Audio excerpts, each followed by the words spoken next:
ਸਤਿ ਸ਼੍ਰੀ ਅਕਾਲ ਬੱਚਿਓ। ਅੱਜ ਅਸੀਂ ਕਥਾ ਜਗਤ ਪੁਸਤਕ ਦੀ ਤੀਸਰੀ ਕਹਾਣੀ ਵੈਂਗੀ ਪੜਾਂਗੇ। ਵੈਂਗੀ ਕਹਾਣੀ ਚੰਦਨ ਨੇਗੀ ਦੁਆਰਾ ਲਿਖੀ ਗਈ ਹੈ। ਇਸ ਕਹਾਣੀ ਵਿੱਚ ਉਸਨੇ ਇੱਕ ਸੱਚੇ ਸੁੱਚੇ ਆਜ਼ਾਦੀ ਘੁਲਾਟੀਏ ਦੇ ਜੀਵਨ ਦੁਖਾਂਤ ਨੂੰ ਪੇਸ਼ ਕੀਤਾ ਹੈ ਤੇ ਨਾਲ ਹੀ ਇਹ ਵੀ ਦੱਸਿਆ ਹੈ ਕਿ ਨਵੀਂ ਪੀੜ੍ਹੀ ਆਪਣੀਆਂ ਸੱਭਿਆਚਾਰਕ ਕਦਰਾਂ ਕੀਮਤਾਂ ਤੋਂ ਬੇਮੁਖ ਹੋ ਰਹੀ ਹੈ। ਔਲਾਦ ਆਪਣੇ ਬਜ਼ੁਰਗ ਮਾਪਿਆਂ ਦੀ ਦੁਰਗਤੀ ਕਰਨ ਵਿੱਚ ਕੋਈ ਕਸਰ ਨਹੀਂ ਛੱਡਦੀ। ਇਸੇ ਤਰ੍ਹਾਂ ਇਸ ਕਹਾਣੀ ਵਿੱਚ ਦੇਸ ਰਾਜ ਸਿੰਘ ਪਹਿਲੀ ਵਾਰ ਦੇਸ਼ ਵੰਡ ਦੌਰਾਨ ਘਰੋਂ ਬੇਘਰ ਹੋਇਆ ਸੀ ਤੇ ਦੂਜੀ ਵਾਰ ਉਸ ਦੀ ਔਲਾਦ ਨੇ ਆਪਣੇ ਨਿੱਜੀ ਸਵਾਰਥਾਂ ਕਾਰਨ ਉਸ ਨੂੰ ਘਰੋਂ ਬੇਘਰ ਕਰ ਦਿੱਤਾ। ਸ਼ਹਿਰ ਦੇ ਵੱਡੇ ਚੌਂਕ ਤੋਂ ਪਾਰ ਲੋਕਾਂ ਦੀ ਭੀੜ ਇਕੱਠੀ ਹੋਈ ਹੈ। ਸੜਕ ਤੇ ਕੋਈ ਬਜ਼ੁਰਗ ਸ਼ਾਇਦ ਬੇਹੋਸ਼ ਹੋ ਕੇ ਡਿੱਗ ਪਿਆ ਹੈ, ਸ਼ਾਇਦ ਮਰ ਗਿਆ ਹੈ ਜਾਂ ਸਾਹ ਲੈ ਰਿਹਾ ਹੈ। ਪਤਾ ਨਹੀਂ ਉਹ ਕੌਣ ਹੈ। ਉਸ ਦੀ ਇਹ ਹਾਲਤ ਕਿਵੇਂ ਤੇ ਕਿਉਂ ਹੋਈ। ਇੰਨੇ ਨੂੰ ਭੀੜ ਨੂੰ ਧੱਕਾ ਲਾਉਂਦਾ ਲੇਖਕ ਵੀ ਉੱਥੇ ਪਹੁੰਚ ਗਿਆ। ਬਜ਼ੁਰਗ ਵੱਲ ਵੇਖ ਕੇ ਹੈਰਾਨ ਹੋ ਗਿਆ। ਉਹ ਲੋਕਾਂ ਦੀ ਮਾੜੀ ਸੋਚ ਤੇ ਲਾਹਨਤਾਂ ਪਾਉਣ ਲੱਗਾ ਅਤੇ ਉਸ ਦੀ ਹੋਂਦ ਬਾਰੇ ਦੱਸਿਆ ਕਿ ਇਹ ਤਾਂ ਦੇਸ਼ ਦੀ ਆਜ਼ਾਦੀ ਦੀ ਲੜਾਈ ਵਿੱਚ ਹਿੱਸਾ ਲੈਣ ਵਾਲੇ ਘੁਲਾਟੀਏ ਦੇਸ ਰਾਜ ਸਿੰਘ ਹਨ, ਜਿਨ੍ਹਾਂ ਦੀਆਂ ਕੁਰਬਾਨੀਆਂ ਸਦਕਾ ਅਸੀਂ ਆਜ਼ਾਦ ਦੇਸ਼ ਦੇ ਵਾਸੀ ਹਾਂ। ਇਹਨਾਂ ਦੀ ਕੁਰਬਾਨੀ ਤੇ ਦੇਸ਼ ਸੇਵਾ ਦਾ ਕਿਸੇ ਨੇ ਵੀ ਮੁੱਲ ਨਾ ਪਾਇਆ। ਇਹ ਤਾਂ ਉਸ ਦੇ ਮਾਸੜ ਜੀ ਹਨ। ਕੀ ਹੁਣ ਲੋਕਾਂ ਨੂੰ ਇਹਨਾਂ ਦੀ ਪਛਾਣ ਦੀ ਜ਼ਰੂਰਤ ਨਹੀਂ ਰਹਿ ਗਈ। ਉਸਨੇ ਦੇਸ ਰਾਜ ਨੂੰ ਹਸਪਤਾਲ ਪਹੁੰਚਾਇਆ, ਭਾਵੇਂ ਕਿ ਉਹਨਾਂ ਦੇ ਪ੍ਰਾਣ ਪਖੇਰੂ ਘੰਟਾ ਪਹਿਲਾਂ ਹੀ ਉੱਡ ਚੁੱਕੇ ਸਨ। ਲੇਖਕ ਦੱਸਦਾ ਹੈ ਕਿ ਦੇਸ ਰਾਜ ਸਿੰਘ ਜੀ ਉਹਨਾਂ ਦੇ ਮਾਸੜ ਜੀ ਸਨ। ਆਜ਼ਾਦੀ ਦੇ ਦੀਵਾਨੇ, ਸਿੱਧੇ ਸਾਦੇ, ਸ਼ਰੀਫ ਸੰਤ ਸੁਭਾਅ ਦੇ, ਨਾ ਕੋਈ ਵੱਲ ਫਰੇਬ ਸੀ ਉਹਨਾਂ ਵਿੱਚ। ਲੇਖਕ ਦੱਸਦਾ ਹੈ ਕਿ ਉਹ ਬਚਪਨ ਤੋਂ ਹੀ ਸੁਣਦਾ ਆ ਰਿਹਾ ਸੀ ਕਿ ਦੇਸ਼ ਦੀ ਆਜ਼ਾਦੀ ਲਈ ਜਦੋਂ ਜਹਿਦ ਕਰਨ ਵਾਲਿਆਂ ਦੀ ਜ਼ੁਬਾਨ ਤੇ ਦੇਸ਼ ਦੀ ਆਜ਼ਾਦੀ ਲਈ ਬੋਲ ਸਨ, ਸੁਤੰਤਰਤਾ ਸਾਡਾ ਜਨਮ ਸਿੱਧ ਅਧਿਕਾਰ ਹੈ, ਤਾਂ ਅੰਗਰੇਜ਼ ਸਰਕਾਰ ਗੁਲਾਮ ਮੁਲਕ ਦੇ ਵਾਸੀਆਂ ਨੂੰ ਕਈ ਤਰ੍ਹਾਂ ਦੇ ਤਸੀਹੇ ਦਿੰਦੀ, ਜਿਨ੍ਹਾਂ ਵਿੱਚੋਂ ਦੇਸ ਰਾਜ ਵੀ ਇੱਕ ਸਨ। ਉਹ 2 ਵਾਰ 2-2 ਸਾਲ ਦੀ ਜੇਲ੍ਹ ਕੱਟ ਚੁੱਕੇ ਸਨ। ਸਰਦਾਰ ਭਗਤ ਸਿੰਘ, ਰਾਜਗੁਰੂ ਤੇ ਸੁਖਦੇਵ ਦੀ ਫਾਂਸੀ ਤੋਂ ਬਾਅਦ ਤਾਂ ਲੋਕਾਂ ਵਿੱਚ ਦੇਸ਼ ਦੀ ਆਜ਼ਾਦੀ ਲਈ ਜਾਨਾਂ ਵਾਰਨ ਦਾ ਜਨੂਨ ਸਵਾਰ ਹੋ ਗਿਆ ਸੀ। ਦੇਸ ਰਾਜ ਜੀ ਨੇ ਚੌਥੀ ਵਾਰ ਪਿਸ਼ਾਵਰ ਸੈਂਟਰਲ ਜੇਲ੍ਹ ਵਿੱਚ 6 ਮਹੀਨੇ ਦੀ ਕੈਦ ਕੱਟੀ ਸੀ। ਜੇਲ੍ਹ ਵਿੱਚ ਬਹੁਤ ਸਾਰੇ ਸਿੱਖ ਸੈਨਾਨੀ ਸਨ, ਆਜ਼ਾਦੀ ਦੇ ਦੀਵਾਨੇ, ਦੇਸ਼ ਦੀ ਮਿੱਟੀ ਤੋਂ ਕੁਰਬਾਨ ਹੋਣ ਵਾਲੇ, ਸਿਰੇ ਦੇ ਹੀ ਨਿਤਨੇਮੀ, ਅੰਮ੍ਰਿਤਧਾਰੀ, ਪੂਜਾ ਪਾਠ ਕਰਨ ਵਾਲੇ ਤੇ ਸਰਬੱਤ ਦਾ ਭਲਾ ਮੰਗਣ ਤੋਂ ਬਾਅਦ ਜਦੋਂ ਮੇਰਾ ਰੰਗ ਦੇ ਬਸੰਤੀ ਚੋਲਾ ਗਾਉਂਦੇ ਤਾਂ ਜੇਲ੍ਹ ਦੀਆਂ ਕੰਧਾਂ ਵੀ ਗੂੰਜ ਉੱਠਦੀਆਂ।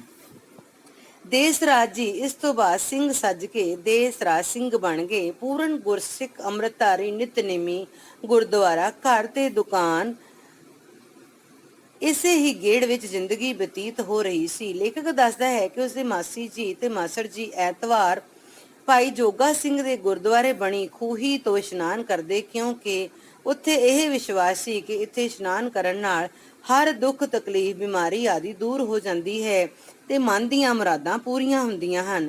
ਤੇ ਕਈ ਵਾਰੀ ਉਹ 5 ਤੀਰਥੀ ਵੀ ਜਾਂਦੇ, ਜਿਸ ਬਾਰੇ ਕਿਹਾ ਜਾਂਦਾ ਹੈ ਕਿ ਬਨਵਾਸ ਸਮੇਂ 5 ਪਾਂਡਵ ਇੱਥੇ ਰਹੇ ਸਨ। ਇੱਥੇ ਪ੍ਰਾਚੀਨ ਮੰਦਰ ਵੀ ਸੀ। ਮਾਸੀ ਜੀ ਉੱਥੇ ਵੀ ਸੁਖਣਾ ਸੁਖਣ ਜਾਂਦੇ ਸਨ।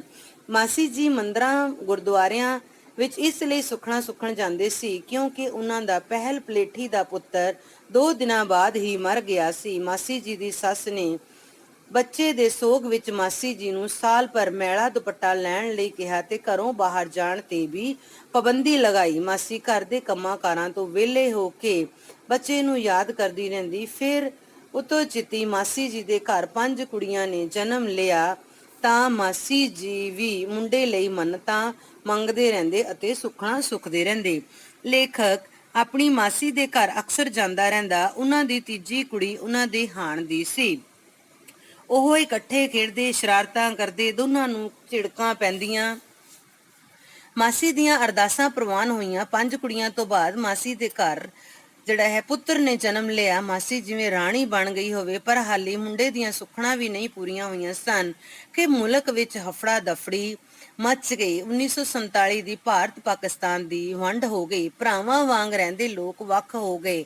ਧਰਤੀ ਵੰਡੀ ਗਈ, ਇੱਕ ਹਿੱਸਾ ਮੁਸਲਮਾਨਾਂ ਕੋਲ ਤੇ ਦੂਜਾ ਹਿੰਦੂਆਂ ਕੋਲ। ਪਰ ਦੇਸਰਾਜ ਸੋਚਦਾ ਰਹਿੰਦਾ, ਇਹ ਧਰਤੀ ਕਿਵੇਂ ਵੰਡੀ ਜਾ ਸਕਦੀ ਹੈ? ਆਪਣਾ ਘਰ-ਬਾਰ ਕਿਵੇਂ ਛੱਡਿਆ ਜਾ ਸਕਦਾ ਹੈ? ਸਾਰਾ ਕੁਝ ਛੱਡ ਕੇ ਕਿੱਥੇ ਜਾਵਾਂਗੇ? ਉਹਨਾਂ ਘਰੋਂ ਬੇਘਰ ਹੋਣ ਲਈ ਆਜ਼ਾਦੀ ਨਹੀਂ ਮੰਗੀ ਸੀ, ਪਰ ਹੁਣ ਕੌਣ ਸੁਣਦਾ ਸੀ? ਉਹਨਾਂ ਨੂੰ ਵੀ ਪਾਕਿਸਤਾਨ ਛੱਡ ਕੇ ਗੁਜਰਾਂਵਾਲੇ ਆਉਣਾ ਪਿਆ। ਗੁਜਰਾਂਵਾਲੇ ਆ ਕੇ ਲੇਖਕ ਦੀ ਮਾਸੀ ਦੇ ਘਰ ਦੂਸਰਾ ਪੁੱਤਰ ਜਿਹੜਾ ਹੈ ਪੈਦਾ ਹੋਇਆ। ਕੈਂਪ ਵਿੱਚ ਹੀ ਮਾਸੜ ਜੀ ਤੋਂ ਰੋਟੀ ਦੀ ਗੁਰਾਹੀ ਵੀ ਨਾ ਖਾਧੀ ਜਾਵੇ। ਉਹ ਸੋਚਦੇ ਰਹਿੰਦੇ ਕਿ ਉੱਜੜ ਕੇ ਉਹ ਕਿੱਥੇ ਜਾਣ, ਢਿੱਡ ਕਿਵੇਂ ਭਰਿਆ ਜਾਵੇ। ਦਰ ਦੀਆਂ ਠੋਕਰਾਂ ਖਾਂਦੇ ਰਹੇ। ਹੌਲੀ ਹੌਲੀ ਉਹਨਾਂ ਦੇ ਸਾਰੇ ਗਹਿਣੇ ਵੀ ਵਿਕ ਗਏ, ਕਾਰੋਬਾਰ ਨਾ ਮਿਲਿਆ ਤੇ ਬਾਅਦ ਵਿੱਚ ਉਹ ਕਾਰੋਬਾਰ ਦੀ ਤਲਾਸ਼ ਵਿੱਚ ਦੇਹਰਾਦੂਨ ਪਹੁੰਚ ਗਏ ਤੇ ਮਨ ਨੂੰ ਥੋੜਾ ਜਿਹਾ ਸਕੂਨ ਮਿਲਿਆ। ਇੱਥੇ ਉਹਨਾਂ ਦਾ ਕਾਰ ਵਿਹਾਰ ਵੀ ਚੱਲ ਪਿਆ। ਸਮਾਂ ਬੀਤਦਾ ਗਿਆ। ਦੇਸਰਾਜ ਸਿੰਘ ਦੇ ਵੱਡੇ ਪੁੱਤਰ ਨੇ BA ਪਾਸ ਕਰ ਲਈ। ਮਾਸੜ ਜੀ ਨੂੰ ਚੈਨ ਆ ਗਿਆ ਕਿ ਹੁਣ ਕੀਰਤ ਦੁਕਾਨ ਤੇ ਬੈਠਿਆ ਕਰੇਗਾ। ਉਹ ਸਵੇਰੇ ਸ਼ਾਮ ਨਿਸ਼ਚਿੰਤ ਹੋ ਕੇ ਗੁਰਦੁਆਰੇ ਜਾਇਆ ਕਰਨਗੇ, ਪਰ ਕੀਰਤ ਤਾਂ ਦੁਕਾਨ ਤੇ ਬੈਠਣਾ ਹੀ ਨਹੀਂ ਸੀ ਚਾਹੁੰਦਾ। ਉਸ ਨੂੰ ਤਾਂ ਨੌਕਰੀ ਦੇ ਨਾਲ ਪਿਆਰ ਸੀ। ਉਸ ਨੇ ਇੱਕ ਛੋਟੀ ਜਿਹੀ ਨੌਕਰੀ ਕਰ ਲਈ। ਕੁਝ ਚਿਰ ਬਾਅਦ ਕੀਰਤ ਦਾ ਵਿਆਹ ਕਰ ਦਿੱਤਾ ਗਿਆ। ਮਾਸੀ ਜੀ ਨੇ ਕੀਰਤ ਦੀ ਵਹੁਟੀ ਨੂੰ ਸਾਰਾ ਗਹਿਣਾ ਗੱਟਾ ਦੇ ਦਿੱਤਾ ਤੇ ਉਸ ਦੀ ਖੁਸ਼ੀ ਦਾ ਕੋਈ ਟਿਕਾਣਾ ਨਹੀਂ ਰਿਹਾ। ਪਰ ਹਜੇ ਕੀਰਤ ਦੀ ਵਹੁਟੀ ਨੂੰ ਘਰ ਆਏ ਕੁਝ ਦਿਨ ਹੀ ਹੋਏ ਸਨ ਕਿ ਉਸ ਨੇ ਅਲੱਗ ਹੋਣ ਦੀ ਲੜਾਈ ਪਾਉਣੀ ਸ਼ੁਰੂ ਕਰ ਦਿੱਤੀ। ਮਾਸੜ ਜੀ ਨੇ ਮਾਸੀ ਆਖਿਆ ਕਿ ਉਹ ਵੱਖ ਹੋ ਕੇ ਨਾ ਰਹਿਣ, ਕਿਉਂਕਿ ਘਰ ਜਿਹੜਾ ਹੈ ਇਕੱਠ ਦੇ ਨਾਲ ਹੀ ਚੱਲਦਾ ਰਹਿੰਦਾ ਹੈ। ਥੋੜੀ ਦੇਰ ਬਾਅਦ ਉਸਨੇ ਰਵੀ ਦਾ ਵੀ ਵਿਆਹ ਕਰ ਦਿੱਤਾ। ਰਵੀ ਦੀ ਵਹੁਟੀ ਦੀ ਵੀ ਜ਼ੁਬਾਨ ਚੱਲਣ ਲੱਗ ਪਈ। ਉਸਨੇ ਵੀ ਉਹੀ ਰੌਲਾ ਪਾਉਣਾ ਸ਼ੁਰੂ ਕਰ ਦਿੱਤਾ। ਉਹ ਘਰ ਵਿੱਚ ਬੱਚਿਆਂ ਦੇ ਆਉਣ ਤੇ ਕਲੇਸ਼ ਕਰਨ ਲੱਗ ਪਈ ਅਤੇ ਉਸਨੇ ਆਖਿਆ ਕਿ ਤੁਸੀਂ ਸਾਨੂੰ ਵੱਖ ਕੀ ਕਰੋਗੇ? ਤੁਸੀਂ ਤਾਂ ਘਰ ਤੇ ਦੁਕਾਨ ਦੋਨੋਂ ਹੀ ਸਾਡੇ ਨਾਮ ਲਗਾ ਚੁੱਕੇ ਹੋ। ਹੁਣ ਦੇਸਰਾਜ ਸਿੰਘ ਤੇ ਉਸ ਦੀ ਪਤਨੀ ਪੱਥਰ ਦੇ ਬੁੱਤ ਵਾਂਗ ਬਣ ਕੇ ਬੈਠ ਗਏ ਕਿ ਉਹਨਾਂ ਨੇ ਇਹ ਕਦੋਂ ਕਰ ਦਿੱਤਾ। ਅਸਲ ਵਿੱਚ ਦੇਸਰਾਜ ਸਿੰਘ ਨੂੰ ਸਿਰਫ ਉਰਦੂ ਹੀ ਆਉਂਦੀ ਸੀ ਅਤੇ ਜਿਸ ਕਾਰਨ ਰਵੀ ਨੇ ਕੁਝ ਅੰਗਰੇਜ਼ੀ ਦੇ ਪੇਪਰਾਂ ਤੇ ਉਸ ਤੋਂ ਦਸਤਖਤ ਕਰਵਾ ਲਏ ਸਨ। ਹੁਣ ਰਵੀ ਨੇ ਕਿਹਾ ਕਿ ਤੂੰ ਦੁਕਾਨ ਤੇ ਨਾ ਆਇਆ ਕਰ। ਕਿਉਂ? ਤੂੰ ਦੁਕਾਨ ਤੇ ਲੋਕਾਂ ਨਾਲ ਲੜਦਾ ਰਹਿਣਾ ਹੈ। ਮੈਨੂੰ ਸ਼ਰਮ ਆਉਂਦੀ ਹੈ। ਆਪਣਾ ਜੇਬ ਖਰਚ ਲੈ ਲਿਆ ਕਰ। ਹੁਣ ਦੇਸਰਾਜ ਸਿੰਘ ਰੋਜ਼ ਜਿਹੜਾ ਹੈ ਆਪਣੀ ਦੁਕਾਨ ਨੂੰ ਦੇਖਣ ਜਾਂਦੇ, ਗੁਰਦੁਆਰੇ ਜਾਂਦੇ, ਦੁਕਾਨ ਨੂੰ ਦੇਖ ਕੇ ਵਾਪਸ ਆ ਜਾਂਦੇ। ਦੁਕਾਨ ਦੇ ਅੰਦਰ ਜਾਣ ਦੀ ਮਨਾਹੀ ਸੀ। ਆਪਣੇ ਨਾਂ ਦਾ ਬੋਰਡ ਲੱਗਿਆ ਦੇਖ ਕੇ ਦੇਸਰਾਜ ਰੋਜ਼ ਹੀ ਜਿਹੜਾ ਹੈ ਘਰ ਵਾਪਸ ਆ ਜਾਂਦੇ। ਇੱਕ ਦਿਨ ਅਚਾਨਕ ਉਸੇ ਹੀ ਦੁਕਾਨ ਦੇ ਅੱਗੇ ਉਹਨਾਂ ਨੂੰ ਚੱਕਰ ਆਇਆ ਅਤੇ ਉਹ ਡਿੱਗ ਗਏ ਅਤੇ ਉਹਨਾਂ ਦੀ ਮੌਤ ਹੋ ਗਈ। ਜਦੋਂ ਲੇਖਕ ਦੇ ਮੂੰਹੋਂ ਲੋਕਾਂ ਨੂੰ ਉਸ ਬਾਰੇ ਪਤਾ ਲੱਗਿਆ ਕਿ ਇਹ ਫਰੀडम ਫਾਈਟਰ ਦੇਸਰਾਜ ਸਿੰਘ ਹੈ ਤਾਂ ਲੋਕਾਂ ਨੇ ਕਿਹਾ ਵਿਚਾਰਾ ਸੜਕ ਉੱਤੇ ਹੀ ਰੁਲਦਾ ਮਰ ਗਿਆ। ਦੋਵਾਂ ਵਿੱਚੋਂ ਇੱਕ ਵੀ ਸਰਵਣ ਪੁੱਤਰ ਨਾ ਨਿਕਲਿਆ। ਇੱਕ ਨੇ ਵੀ ਸੇਵਾ ਨਾ ਕੀਤੀ। ਘਣੇ ਟੱਬਰ ਦਾ ਭਾਰ ਹੀ ਢੋਂਦਾ ਰਿਹਾ।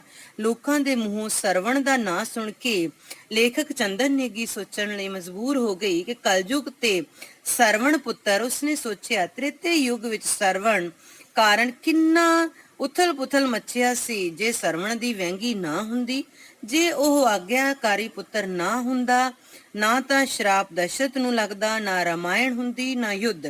ਰਾਵਣ ਦਾ ਵੀ ਕੋਈ ਵੰਸ਼ ਹੁੰਦਾ, ਸੀਤਾ ਦੀ ਅਗਨੀ ਪ੍ਰੀਖਿਆ ਨਾ ਹੁੰਦੀ। ਅੱਜ ਜ਼ਮਾਨਾ ਬਦਲ ਗਿਆ ਹੈ। ਅੱਜ ਦੀ ਸੀਤਾ ਨੂੰ ਤੰਦੂਰ ਵਿੱਚ ਸਾੜਿਆ ਜਾਂਦਾ ਹੈ। ਅੱਜ ਕੋਈ ਵੀ ਸਰਵਣ ਨਹੀਂ ਬਣ ਸਕਦਾ ਜੋ ਵਹਿੰਗੀ ਆਪਣੇ ਮੋਢਿਆਂ ਤੇ ਚੁੱਕ ਸਕੇ।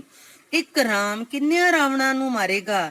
ਉਹ ਚੀਖਦਾ ਹੈ, ਬਸ ਬਸ, ਹੋਰ ਸਰਵਣ ਨਹੀਂ, ਨਾ ਹੀ ਸਰਵਣ ਦੀ ਵਹਿੰਗੀ, ਨਾ ਰਾਮ ਰਾਮ, ਬਸ।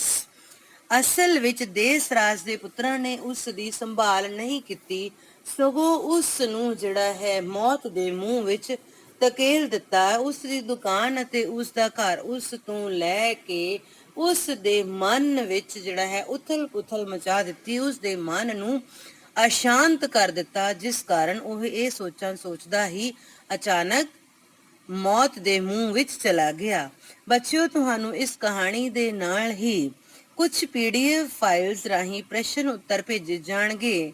ਮੈਨੂੰ ਪੂਰੀ ਉਮੀਦ ਹੈ ਕਿ ਤੁਸੀਂ ਉਹਨਾਂ ਨੂੰ ਆਪਣੀ ਕਾਪੀ ਤੇ ਜ਼ਰੂਰ ਨੋਟ ਕਰੋਗੇ ਅਤੇ ਯਾਦ ਕਰਨ ਦੀ ਕੋਸ਼ਿਸ਼ ਕਰੋਗੇ। ਧੰਨਵਾਦ।